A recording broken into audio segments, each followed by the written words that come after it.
Hello everyone. Welcome to the geo ecologist GS. मैं हूं doctor Krishnanand और आप देख रहे हैं हमारा एनसीईआरटी सीरीज जिसमें अभी हम क्लास ट्वेल्थ का ज्योग्राफी एनसीईआरटी कर रहे हैं और द बुक का नाम है इंडियाज पीपल एंड इकोनॉमी। तो इसका चैप्टर नंबर 4 हम आज डिस्कस करने वाले हैं इस वीडियो में, जो कि है वाटर रिसोर्सेज के बारे में। तो वाटर रिसोर्सेज बहुत इंपॉर्टेंट रिसोर्स है इंडिया में और वो अभी ट्रबल में है। तो हम देख रहे हैं कि वाटर स्कैरसिटी जो है और वाटर क्राइसिस जो है वो बहुत कॉमनली आपको आसपास देखने को सुनने को मिलता है। तो ये सारी चीज़ें बहुत इंपॉर्टेंट है और इसलिए इस यूनिट को ध्यान से पढ़िए, समझिए कि क्या क्या चीज़ें कही गई हैं एनसीईआरटी में। और ध्यान रहे कि ये ना सिर्फ क्लास ट्वेल्थ के स्टूडेंट्स के लिए इंपॉर्टेंट है, बट आपके सारे कॉम्पिटिटिव एग्जाम के लिए ये चैप्टर भी इंपॉर्टेंट हो जाता है। तो इसको लाइन बाय लाइन हम देखेंगे, समझेंगे कि इसमें क्या कहा गया है। तो वीडियो को आखिर तक देखिए और अगर अब तक आपने चैनल को सब्सक्राइब नहीं किया तो डू सब्सक्राइब आवर चैनल। और इससे पहले की वीडियोस आप हमारे प्लेलिस्ट सेक्शन में जाके देख सकते हैं। और वीडियोस को प्लीज ज्यादा से ज्यादा लोगों में शेयर जरूर करिए। तो आइए सीखते हैं वाटर रिसोर्सेज के बारे में।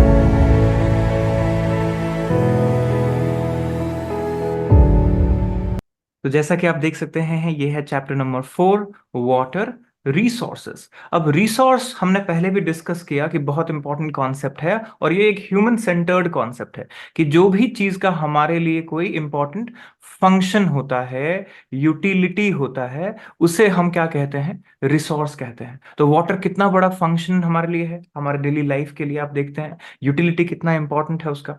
और हमारे फ्यूचर के लिए जो सस्टेनेबल डेवलपमेंट की हम बात करते हैं, उसके लिए इंटरजेनरेशनल शिफ्ट के लिए बहुत इंपॉर्टेंट रिसोर्स है। राइट। तो यहां देखिए कि लिखा गया है कि it can be said that with some certainty that societies will witness demographic transition, मतलब सोसाइटी में डेमोग्राफी यानी पॉपुलेशन का चेंज होगा। Geographical shift of population, population एक जगह से दूसरे जगह शिफ्ट होगी, माइग्रेट करेगी। कॉन्सेंट्रेशन कभी यहां है तो कभी वहां होगा, ये भी होगा समय के साथ।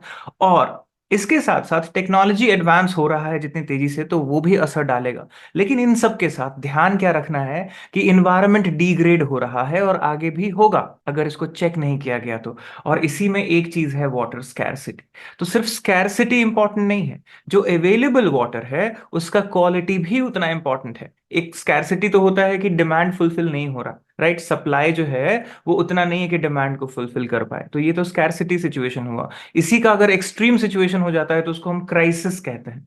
लेकिन अगर क्वालिटी में ही गड़बड़ी हो जाए, पानी तो है लेकिन यूज नहीं कर सकते, तो फिर वो प्रॉब्लम है। और इसीलिए यूटिलाइजेशन एंड पोल्यूशन की बातें भी यहां कही गई हैं। अब बात उठती है कि आप अगर देखेंगे ग्लोबली तो सिर्फ 3% वाटर है जो हमारा फ्रेश वाटर है। और उसमें भी अगर आप देखेंगे कि कितनी सारी प्रॉब्लम्स चल रही हैं, तो स्कैरसिटी ऑफ रिसोर्स जो है वो पॉपुलेशन के साथ वो चलने वाला एक फिनोमेना है, जहां पे कम्युनिटीज, रीजन, स्टेट सब इफेक्ट होने वाले हैं। तो इसीलिए कहते हैं कि असेसमेंट, एफिशिएंट यूज, कंजर्वेशन, ये सारी बातें जो हम कर रहे हैं जो कि सस्टेनेबल डेवलपमेंट गोल्स का भी पार्ट है, ये बहुत इंपॉर्टेंट है अपने डेवलपमेंट को इंश्योर करने के लिए। राइट। तो इसीलिए हम देखेंगे ज्योग्राफिक डिस्ट्रीब्यूशन, सेक्टोरल यूटिलाइजेशन और इसके कंजर्वेशन मेथड्स को इस चैप्टर में ये बताया गया है। तो आइए देखते हैं वाटर रिसोर्सेज इन इंडिया क्यों इंपॉर्टेंट है। तो यहां देखिए इंडिया में हमारे पास 4% ऑफ वर्ल्ड वाटर रिसोर्स है और पॉपुलेशन कितना है इसके हिसाब से 16% कहा गया है। लेकिन अब नए एस्टिमेट में इसको कहा जा रहा है कि हम 18% रफली हैं वर्ल्ड के पॉपुलेशन में। तो वर्ल्ड का अगर पॉपुलेशन आप 1/5 होल्ड करते हैं और वाटर रिसोर्सेज सिर्फ 4% है आपके पास, तो आप सोचिए कितना पर कैपिटा अवेलेबिलिटी है, कितना ज्यादा प्रॉब्लम है ऑलरेडी। राइट। और इसमें भी जो ये क्यूबिक मीटर दिया गया है, ये टोटल ईयर में 4,000 क्यूबिक मीटर पानी हमारे पास, क्यूबिक किलोमीटर पानी अवेलेबल है। इसमें भी यूटिलिटी सिर्फ 60% का ही हो पाता बेनिफिशियल यूसेज के लिए, यानी बाकी का जो पानी है वो यूटिलिटी के लिए नहीं है अवेलेबल। राइट। तो ये बहुत इंपॉर्टेंट है। अब देखिए सरफेस वाटर पे चलते हैं। तो सरफेस वाटर में कहा गया है कि जो आपका रिवर, लेक, पॉन्ड, टैंक इन सरफेसेस में अवेलेबल है, तो उसमें देखिए 10360 rivers, right, and their tributaries longer than 1.6 kilometre each, ये मेजर चंक प्रोवाइड करते हैं आपको। और इनका एस्टिमेशन है 1869 क्यूबिक किलोमीटर। अब इसमें आप देखिए वेरिएशंस क्यों हैं? क्योंकि topography, hydrological and other constraints हैं। तो इसके लिए आप देखिए 32% ऑफ अवेलेबल सरफेस वाटर ही आप यूटिलाइज कर पाते हैं, बाकी का 68% आप यूज ही नहीं कर पाते। एक तो ये प्रॉब्लम। और वाटर फ्लो किसके ऊपर डिपेंडेंट है? तो ये फैक्टर्स देखिए, on size of its catchment, right, and river basin and rainfall का जो रिलेशनशिप है उसके ऊपर। तो ये बहुत इंपॉर्टेंट है कि आप समझिए इन सारे फैक्टर्स को। और हमारे यहाँ पे मॉनसून एक ऐसा सीजन है जिसमें आपका मेजर रिचार्ज होता है पानी का। तो सारे रिवर्स जो है मेजरली इसी सीजन में रिचार्ज होते हैं। और आप सुन रहे हैं कि ग्लेशियर जो है वो रिट्रीट कर रहा है, मेल्ट कर रहा है। तो हिमालयन ग्लेशियर्स अलग से ग्लोबल वार्मिंग में प्रॉब्लम में है। तो ये चीजें जो आपको देखनी पड़ेंगी। तो यहाँ पे आप देखिए गंगा, ब्रह्मपुत्र, इंडस, इनका कैचमेंट एरिया कितना बड़ा है। लेकिन इंपॉर्टेंट ये है कि ये 60% जो है वो टोटल सरफेस एरिया का वाटर रिसोर्स को हमें देती है, और जो कि 1/3 ऑफ टोटल एरिया ही है। तो बाकी रिवर क्या है, गोदावरी, कृष्णा, कावेरी, ये सब, इन सबको हम हार्नेस करने की कोशिश कर रहे हैं। अब बात उठता है कि ग्राउंड वाटर पे क्या सिचुएशन है। ग्राउंड वाटर खास करके नदर्न प्लेन्स में जहां पॉपुलेशन का कॉन्सेंट्रेशन बहुत है, वहां पे बहुत ज्यादा हाई यूटिलिटी में है, वहां पे बहुत ज्यादा स्कैरसिटी है। तो अब देखिए टोटल रीप्लेनिशेबल ग्राउंड वाटर, जिसको वापस से रिचार्ज किया जा सके, उसको कहते हैं रीप्लेनिशेबल। राइट, तो ये 432 क्यूबिक किलोमीटर है। अब इसमें यूटिलिटी आप देखिए, वो आपको कहाँ पे हाई दिखेगा, नॉर्थ वेस्टर्न रीजन में और कुछ पार्ट्स ऑफ साउथ इंडिया में। तो इसको देखिए हाई, लो और मीडियम में डिवाइड करके अगर हम समझें ग्राउंड वाटर यूटिलाइजेशन का, तो हाई वाटर वाले स्टेट्स कौन से हैं जो सबसे ज्यादा ग्राउंड वाटर को निकाल के इस्तेमाल कर रहे हैं? पंजाब, हरियाणा, राजस्थान, तमिलनाडु। यहाँ पे एग्रीकल्चर, और खास करके जब से ग्रीन रिवोल्यूशन हुआ, तो इरिगेशन बेस्ड ही ये सारा काम होता है, और ग्राउंड वाटर ही चाहिए आपको। राइट, तो ये प्रॉब्लम है। फिर आप देखिए थोड़ा सा लो यूटिलिटी स्मॉल प्रोपोर्शन वाले स्टेट्स में, तो यहाँ पे छत्तीसगढ़, उड़ीसा, केरला ऐसा है। और मॉडरेट यूटिलाइजेशन में आ जाता है गुजरात, उत्तर प्रदेश, बिहार, त्रिपुरा, महाराष्ट्र, जो कि मॉडरेट लेवल पे यूज कर रहा है। तो ये एक मेजर चीज आपको देखने को मिला। बट प्रॉब्लम क्या है कि जैसे जैसे हम डेवलपमेंट कर रहे हैं, हमें वाटर का इस्तेमाल और ज्यादा बढ़ाना पड़ रहा है। खास करके अगर पॉपुलेशन के साथ आप देखेंगे फूड का रिलेशनशिप, तो खाना उगाने के लिए हमें दूसरा पानी नहीं चलेगा, हमें फ्रेश वाटर ही चाहिए। तो वहां पे आप देखेंगे बहुत ज्यादा प्रॉब्लम्स आ रही हैं। अब लगून्स एंड बैक वाटर्स भी है हमारे यहाँ पे। तो आप देखेंगे इंडिया का जो कोस्ट लाइन है, जो हम बोलते हैं, वो बहुत ज्यादा इंडेंटेड है, इसमें डेंट लगा है। मतलब क्या है, ये कट है। तो बहुत सारा वाटर इनवर्ड है, लैंड वार्ड अंदर आ जाता है, जिससे आपके पास आप देखेंगे क्या क्या अवेलेबल है। तो लगून्स मिलेगा आपको, एस्चुरीज मिलेगा आपको, राइट, लेक्स मिलेगा आपको। तो ये फायदा करता है हमारे फूड रिसोर्सेज के लिए, फिशरीज के लिए, और important ocean resources, marine resources के लिए, रिच रिसोर्सेज के लिए, और कई बार टूरिज्म के लिए भी। तो आप देखेंगे केरला, उड़ीसा, वेस्ट बंगाल, इनको आपको देखेंगे ये बहुत सारे लेक्स, लगून्स मिले हुए हैं। फर्दर ब्रैकिश वाटर एक बहुत बड़ा आपको देखेंगे टूरिस्ट अट्रैक्शन है केरला में, राइट। और फिशिंग ग्राउंड तो है ही है, और इरिगेशन के लिए, पैडी क्रॉप्स के लिए, कोकोनट के लिए इस्तेमाल होता है। अब आइए डिमांड और यूटिलिटी की बात करते हैं, थोड़ा वाटर इकोनॉमिक्स को समझें। तो यहां पे आप देखिए कि शुरुआती दौर से आप देखेंगे कि इंडिया जो है ट्रेडिशनली एग्रीकल्चरल डिपेंडेंट कंट्री रहा है, और इसमें मॉनसून डिपेंडेंसी ज्यादा है। लेकिन व्हाट अबाउट दोज मंथ जहां पे मॉनसून नहीं है? तो वहां पे सारा का सारा पानी आपको ग्राउंड वाटर से सप्लाई होता है। तो यही चीजें चल रही हैं। तो हमने जब शुरू में 5 ईयर प्लान्स बनाए, तो हमारा मेन फोकस था मल्टीपर्पस रिवर वैली प्रोजेक्ट्स पे। कैसे? भाखरा नांगल, हीराकुड, दामोदर वैली, नागार्जुन सागर, इंदिरा गांधी कनाल, ये सारे प्रोजेक्ट्स आप देखेंगे तो आपको दिखेगा ये मल्टीपर्पज रिवर वैली प्रोजेक्ट्स जो है वो सिर्फ जो है वो बिजली, पानी, खेती के लिए, सबके लिए, सारे नीड्स को कवर करने के लिए बनाया, इसलिए मल्टीपर्पज रिवर वैली प्रोजेक्ट्स है। अब एग्रीकल्चर अगर देखेंगे आप, तो 89% टू 92% ग्राउंड वाटर इसी में चला जाता है हमारा। मतलब ये है कि हम अगर सोचते हैं कि हम घरों में ज्यादा पानी यूज कर रहे हैं, इंडस्ट्री ज्यादा पानी लेके जा रहा है, ऐसा नहीं है। अभी भी एग्रीकल्चर सबसे ज्यादा पानी ग्राउंड से निकाल के ले रहा है इंडिया में, ये ध्यान रहे। बाकी आप देखिए इंडस्ट्रियल यूटिलाइजेशन जो है सरफेस वाटर का 2% है, 5% आपको देखेंगे डोमेस्टिक है। तो 5 से 9% तक में सारा सिमट जाता है। मेजरली आप देखिए 89-90% के आसपास एग्रीकल्चर सेक्टर में यूज हो रहा है, ये आप क्लियरली देख रहे हैं यहाँ पे। तो demand of water for irrigation जो है वो समय के साथ बढ़ता ही जा रहा है। लार्ज ट्रैक्ट्स ऑफ लैंड जो है हमारे यहाँ पे, रेनफॉल डिफिशिएंट वाला जो एरिया है खास करके, अगर वहाँ एग्रीकल्चर नहीं करेंगे तो इतने सारे लोगों को खाना कहाँ से खिलाएंगे? यानी एग्रीकल्चर एरिया बढ़ाना है, और अगर आप बढ़ाएंगे तो इरिगेशन के आधार पे ही बढ़ाएंगे, वैसे तो ड्रॉट वाला एरिया है वो सारा। तो ये एक फैक्टर है। इसीलिए ये मैप आप जरूर प्रैक्टिस करिए, river basin map of India, और इसको आप स्टेट्स के आधार पे भी थोड़ा देखिए कि कौन से स्टेट्स तो सबसे पहला ये जो आपको एक डिमार्केशन क्लियरली ये लाइन दिख रहा है, ये इधर जो आप देखेंगे ये वेस्ट फ्लोइंग रिवर का ग्रुप है, कच्छ, सौराष्ट्र, और इसमें लूनी रिवर और ये सारा आता है। अब इस तरफ आइए, यहाँ पे देखिए साबरमती बेसिन है, माही बेसिन है, ये नर्मदा बेसिन हो गया, ये तापी बेसिन हो गया। राइट, फिर आप देखिए इस तरफ वेस्टर्न घाट्स वाला रीजन है, जिधर आपको सारे के सारे रिवर जो है वो वेस्ट फ्लोइंग दिखेंगे। फर्दर आप देखिए इस तरफ गोदावरी, कृष्णा, पेन्नार, कावेरी, ये सारे ईस्ट फ्लोइंग ग्रुप में इधर आए। फिर आप देखिए उड़ीसा वाला महानदी वाला, फिर ब्राह्मणी और बैतरनी नदी यहाँ पे है, सुबर्ण रेखा वाला है। राइट, ये सारा है। और मेजरली ये है पूरा गंगा बेल्ट, और ये है पूरा ब्रह्मपुत्रा बेल्ट, और ये है बराक बेल्ट। तो ये आपका मेजरली क्या है, सारा का सारा रिवर बेसिन है। सारा वाटर जो है इसी में कॉन्सेंट्रेटेड है, इसी में इस्तेमाल होना है। राइट, और इरिगेशन ड्राई रीजंस के लिए बहुत इंपॉर्टेंट है। तो या तो आप ये वाटर इस्तेमाल करिए, और इसमें कितना सारा हमने सुना, ये सिर्फ 32% ही हम यूज कर पा रहे हैं। राइट, तो इंपॉर्टेंट है कि अगर आपको अपना एग्रीकल्चर करना है तो आपको फिर क्या करना पड़ेगा, या तो आप ड्रॉट रेसिस्टेंट क्रॉप्स हर जगह लगाइए, जो कि अभी पूरी तरह से संभव नहीं है।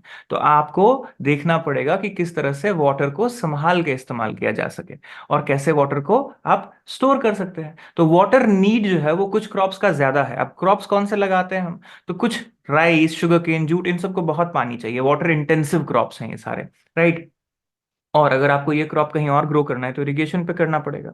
तो ग्रीन रिवॉल्यूशन से क्या हुआ इंडिया में कि हाई यील्डिंग वैरायटी सीड्स का हम लेके आए, और हमें फूड सफिशिएंट बनना था। तो फूड सफिशिएंट बनने के लिए, प्रोडक्शन बढ़ाने के लिए आपको इरिगेशन पे तो सहारा लेना ही पड़ेगा। तो जितना भी अनइरिगेटेड ट्रैक था उसको इरिगेशन के अंडर लाना बहुत इंपॉर्टेंट था। तो जब देखेंगे आप high yielding variety of seeds, उनको पानी और खाद दोनों बहुत ज्यादा मात्रा में चाहिए होती है, ये नहीं कि कम पानी में ही निकल जाएगा। तो इसलिए ग्रीन रिवॉल्यूशन का स्ट्रैटेजी था एग्रीकल्चरल डेवलपमेंट, कहाँ पे, पंजाब, हरियाणा, वेस्टर्न यूपी, ये मेन रीजन है। तो कुछ एरियाज में मेजरली ये फॉलो हुए। अब देखिए 85% of the area, net sown area under irrigation है, कौन से जगह पे, जहां ग्रीन रिवॉल्यूशन हुआ। और इसका असर क्या हुआ अब के समय पे, आते आते यहाँ पे ग्राउंड वाटर डिप्लीशन हो गया, high level of concentration of fluoride ions, और ये सारा आर्सेनिक देखिए वेस्ट बंगाल और बिहार में। तो जितना ज्यादा आप इरिगेशन करेंगे तो क्या होगा, एक तो सॉइल का डिग्रेडेशन होगा, क्योंकि नमक जो है वो सरफेस पे आ जाता है, सैलिनाइजेशन बढ़ जाता है बिकॉज ऑफ कैपिलैरिटी एक्शन।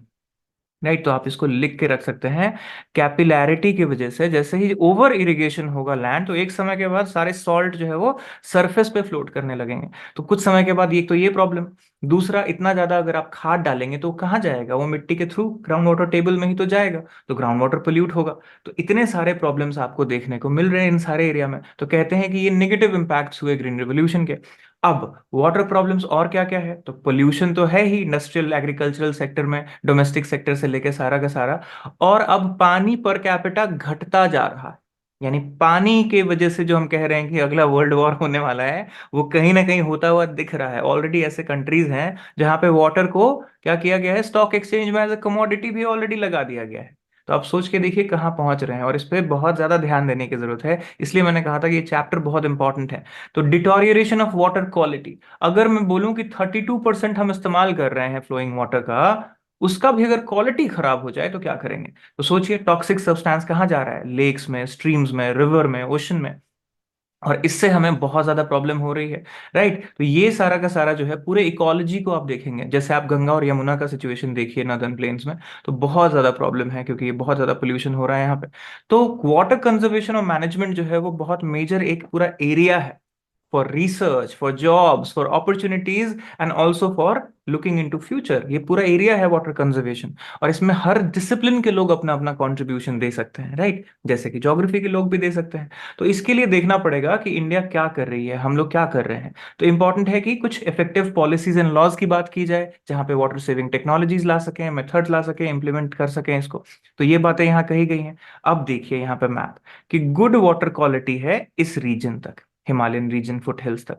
जैसे ही आप आते हैं दिल्ली से आगे बढ़ते हैं, यहां तक जाते हैं और आगे, तो poor water quality, poor water quality हर जगह आपको देखने को मिलता है।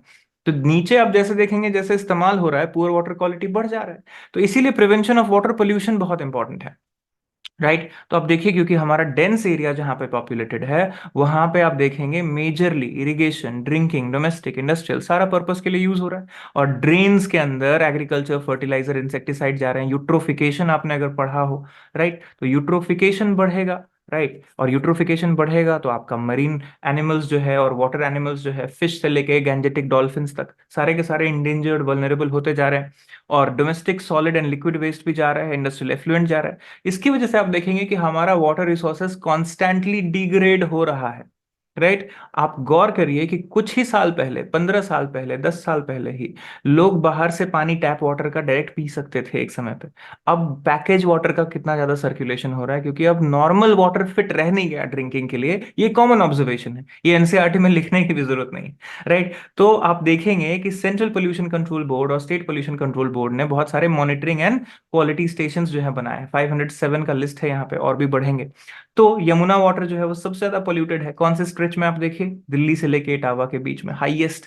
तो ऐसे साबरमती, गोमती, काली, अद्यार, कूम, ये जितने भी हैं, वैगई, मूसी, ये सारे के सारे मेजर सिटीज के आसपास जितने भी हैं, तो सारे के सारे हाई लेवल पोल्यूशन के थ्रू गुजर रहे हैं। Heavy toxic metals, fluoride, nitrate, सबका कॉन्सेंट्रेशन है हेवी मेटल पोल्यूशन से लेके सब कुछ। अब यहाँ पे प्रिवेंशन के लिए prevention and control of pollution act 1974 आया था वाटर के लिए, और ईपीए एनवायरमेंट प्रोटेक्शन एक्ट 1986 में, जिसमें आप देखिए 251 पोल्यूटिंग इंडस्ट्रीज वेयर लोकेटेड। अब इसमें वाटर सेस एक्ट भी आया 1977 में, जिसको काम था to reduce pollution and make marginal impacts. But major chunk क्या है? Public awareness and action. जब तक हमारा खुद का पर्सनल कंट्रीब्यूशन नहीं होगा, तब तक ये चीजें ठीक नहीं होंगी। तो इसी में आप देखेंगे 3R का कॉन्सेप्ट आया, रिड्यूस, रीयूज, रिसाइकल। जब से सस्टेनेबल डेवलपमेंट की बातें करते हैं, तो रिक्लेम करिए वेस्ट वाटर को। अगर आपके एसी डक्ट से पानी आ रहा है, उससे आप फायर फाइटिंग के लिए इस्तेमाल कर सकते हैं, गार्डनिंग के लिए इस्तेमाल करिए, गाड़ी को धोने के लिए इस्तेमाल करिए। यानी जितना रीयूज हो सके पॉसिबल उतना करिए। राइट। ये बहुत इंपॉर्टेंट है, लेकिन अभी भी ये बहुत लिमिटेड स्कोप है, इसमें बहुत कम लोग कर रहे हैं, अवेयरनेस भी बहुत कम है। इसमें न्यूज़पेपर की क्लिपिंग्स दी गई हैं। तो इंडिया बड़ा इंटरेस्टिंग सा एक लैंडस्केप है, जहां पे आप देखिए कि एक जगह पे वाटर स्कैरसिटी है, राइट, वाटर स्कैर्स क्राइसिस, और एक जगह पे ओवर है, फ्लड है। राइट। तो फ्लडिंग एंड ड्रॉट जो है वो इंडिया में पैरेलल है, और दोनों जगह अपने अपने प्रॉब्लम्स हैं। तो इसको बैलेंस कैसे किया जाए? तो मल्टीपल अप्रोचेस चाहिए इसके लिए। तो उसमें एक मेजर अप्रोच आया क्या? Watershed management approach. राइट। एक वाटरशेड क्या है? एक रिवर और उसके ट्रिब्यूटरी, ऐसे जहां से एक सोर्स और एक माउथ ले लीजिए, इसको एक वाटरशेड कहते हैं। प्लानिंग का अप्रोच है ये। तो इसके लिए आप देखेंगे कि ब्रॉड सेंस में लिया गया कंजर्वेशन, रीजनरेशन और जुडिशियस यूज को ध्यान में रखते हुए कि कैसे इसको किया जाए वाटरशेड अप्रोच में। तो इसमें सेंट्रल और स्टेट गवर्नमेंट दोनों का रोल है। तो कुछ प्रोग्राम्स के नाम आपको देखने को मिलेंगे एनसीईआरटी में। हरियाली watershed development project sponsored by central government. Right. तो यहाँ पे रूरल डेवलपमेंट के लिए, रूरल पॉपुलेशन के लिए ड्रिंकिंग, इरिगेशन, फिशरीज, एफोरेस्टेशन, इसको ध्यान में रख के, ग्राम पंचायत को ध्यान में रख के बनाया गया। फिर एक स्कीम है नीरू मीरू, आंध्र प्रदेश में बहुत फेमस है, water and you. Right. And यहाँ पे देखिए अरवरी पानी संसद अलवर में, राजस्थान में। तो यहाँ पे जोहड़ जो है, चेक डैम्स जो है, उनको इस्तेमाल करके तमिलनाडु में वाटर हार्वेस्टिंग स्ट्रक्चर्स कंपलसरी कर दिया गया है हर एक हाउस के ऊपर। तो ये पहला स्टेट बना जिसने कंपलसरी किया। राइट। ऐसे और जगह पे भी कंपलसरी होना चाहिए वाटर हार्वेस्टिंग स्ट्रक्चर्स। तो आप देखेंगे ये सारे प्रोग्राम्स अभी भी पूरे कंट्री वाइड नहीं है, अभी भी ये बचपन में है, नेसेंट स्टेज में है अभी। तो इसीलिए integrated resource management, water resource management की जरूरत है। और रेन वाटर हार्वेस्टिंग कॉमनली आप सुनते हैं, लेकिन आप गौर करिए, आप खुद देखिए आपके खुद की सोसाइटी में, खुद के कॉलोनीज में कितने लोग वाटर हार्वेस्टिंग एक्चुअली बना रहे हैं अपने घरों में। तो ये जो है, जब तक एक पर्सन टू पर्सन नहीं आएगा चीजें, तब तक ये देश में ठीक नहीं होगा। Because we have a huge population and huge utility function and of water resources in our country. तो ध्यान रखना है कि कैप्चरिंग और स्टोरिंग ऑफ रेन वाटर जो है वो इको फ्रेंडली है, लो कॉस्ट है, और इसको अच्छे से किया जाए तो ये हमारे वाटर रिचार्ज भी करता है। लेकिन समस्या क्या है कि हमारा declining ground water table, improvement of ground water, dilution of contaminants, fluoride, nitrate, इन सब की मात्रा भी साथ साथ कम करनी है। तो इसके लिए सारा काम करना पड़ेगा वाटर हार्वेस्टिंग स्ट्रक्चर के साथ। सो ट्रेडिशनल रेन वाटर हार्वेस्टिंग अगर देखेंगे ना, तो गाँव में, घरों में कैसे होता था, कुछ पुराने कुंड हैं, तालाब हैं, जिसको टंका बोलते हैं या टैंक आप इंग्लिश में कहते हैं। राइट। तो इन सब का बहुत स्कोप है। रूफ टॉप एक ऐसा जगह है जहां पे आप बना सकते हैं स्ट्रक्चर, ओपन स्पेस में कर सकते हैं। ये सारी चीजें हैं। और इसमें जो है आप देखिए आंध्र प्रदेश का, महाराष्ट्र का, बहुत जगह का आपको यहाँ पे दिया गया है। तो एक महाराष्ट्र का अहमदनगर का केस स्टडी है कि कैसे लोगों ने उस गांव को हरियाली के साथ बनाया। राइट। तो रेलगांव सिद्धि जो है, इसमें देखिए कैसे अप्रोच लिया गया और इसमें लोगों को जॉब्स में भी मिले, सेल्फ सफिशिएंट बना। तो ऐसे केस स्टडीज एनसीईआरटी में आपको देखने को मिल जाते हैं। तो वाटर मैनेजमेंट में स्टोन वॉल्स, चेक डैम्स बना के देखिए, लेक को बना के देखिए, ऐसे रूफटॉप कलेक्शन का एग्जाम्पल दिया गया है, और ऐसे फिल्टर्स लगा के रिचार्ज वेल बना के दिया गया है। तो ऐसे बहुत सारे स्कूल्स कॉलेजेस में भी देखे जाते हैं, इंस्टीट्यूशंस में होते हैं, लेकिन आमतौर पर हर आदमी अपने घर में नहीं कर रहा अभी तक। तो ये करना जरूरी है। तो ये बहुत इंपॉर्टेंट है कि गैप जो है सप्लाई और डिमांड का, ये ब्रिज हो। और अर्बन एरियाज जहां पे यूटिलिटी जो है बहुत ही ज्यादा है, क्योंकि पॉपुलेशन कॉन्सेंट्रेशन बहुत ज्यादा है, वहां पे इस चीज को ध्यान से किया जाए। तो ये बहुत इंपॉर्टेंट है। अब डीसैलिनाइजेशन भी एक बड़ा चीज है। अब खास करके कोस्टल एरियाज में, ब्रैकिश एरिया में देखिए आप, सॉल्ट वाला जो वाटर है, तो ये बहुत इंपॉर्टेंट है। और इंटरलिंकिंग ऑफ रिवर हमेशा न्यूज में आता है। तो राइट, तो आप जैसे देखिए, केन और बेतवा नदी का जो लिंकेज किया गया है, वो एक एग्जाम्पल के तौर पे आता है कि प्रॉब्लम को सॉल्व कर सकते हैं। लेकिन इससे इकोलॉजिकल क्राइसिस भी होने के चांस है। अब हिमालयन रिवर को आप डेक्कन रिवर से जोड़ने की बात तो करते हैं, लेकिन इंटायर इकोलॉजी चेंज होगा। तो बहुत सारे उसके आयाम हैं, डिमेंशंस हैं। तो इंडिया का देखिए नेशनल वाटर पॉलिसी जो है, जिसमें hydro power, irrigation, navigation, industrial usage, इन सब की बात कही गई थी। तो यहाँ पे आप ड्रिंकिंग वाटर ठीक करना था, सरफेस ग्राउंड वाटर को मॉनिटर करना था, यूटिलाइजेशन एफिशिएंसी बढ़ानी थी, awareness of water as a scarce resource को ठीक करना था, और कंजर्वेशन कॉन्शियसनेस लोगों में बढ़ाना था through education, through regulation, through incentives. Right, ये सब बातें थी। अब फर्दर आप देखिए यहाँ पे, जल क्रांति अभियान शुरू हुआ 2015-16 में। तो इसका भी मिशन यही है कि बेसिकली आपको पर कैपिटा वाटर अवेलेबिलिटी जो है कंट्री में, उसको ठीक करना है। राइट, पर पर्सन इतना अवेलेबल हो पानी। तो आप देखिए, यहाँ पे एक विलेज, मॉडल विलेज की तरह डेवलप करने की बात थी 672 डिस्ट्रिक्ट्स में इंडिया में, और कुछ एरियाज डिमार्केट किया गया, artificial recharge, reducing ground water pollution, arsenic free. ये सारा जो है इसका मेन ऑब्जेक्टिव रहा। तो ये सारा लाइवलीहुड सिक्योरिटी और फूड सिक्योरिटी से रिलेटेड है। ये बहुत ही इंपॉर्टेंस रखता है। तो जैसा मैंने शुरू में कहा कि ये यूनिट जो है, वो सिर्फ किताब में पढ़ने के लिए नहीं है। ये आसपास की प्रॉब्लम्स आपको देखने को मिलेंगी, स्पेशली जब आप ग्लोबल वार्मिंग के दौर से गुजर रहे हों, जब रेनफॉल का और इन सारी चीजों का आपको दिखेगा कि पैटर्न्स बदल रहा है। तो इसके लिए बहुत जरूरी है कि लोग वाटर को लाइटली ना लें। टैप खोल के छोड़ा हुआ है हमने, या गाड़ी धो रहे हैं गाना गाते गाते, वो काम जो आप देखेंगे लोगों को वेस्ट करते, तो पानी को ध्यान से इस्तेमाल करिए। राइट। तो पर ड्रॉप मोर क्रॉप जैसी स्कीम्स भी आई हैं। राइट, आप देखेंगे हाइड्रोपोनिक्स जैसी चीजें भी आई हैं, जिससे अब लोग खेती कर रहे हैं, जहाँ पे वेस्टेज ऑफ वाटर बचता है। तो आप देखिए कि बहुत सारी चीजें हो रही हैं, लेकिन ये अभी जिस स्केल पे होना चाहिए हमारे देश में, वो नहीं हो रहा है। तो मैं आशा करता हूं कि अगर आपने ये वीडियो और NCERT books line by line पढ़ी, इसको समझा, तो आप अपने एरिया में जहां भी आप काम करेंगे, जो भी करेंगे, वहां एटलीस्ट इतने अवेयर होके जरूर इसको आगे बढ़ाएंगे और लोगों में अवेयरनेस भी बढ़ाएंगे। सो मिलते हैं अगले वीडियो में हम लोग, और बातें सीखेंगे। So all the best wishes, और प्लीज इन वीडियोस को ज्यादा से ज्यादा लोगों में शेयर जरूर करिए। Take care.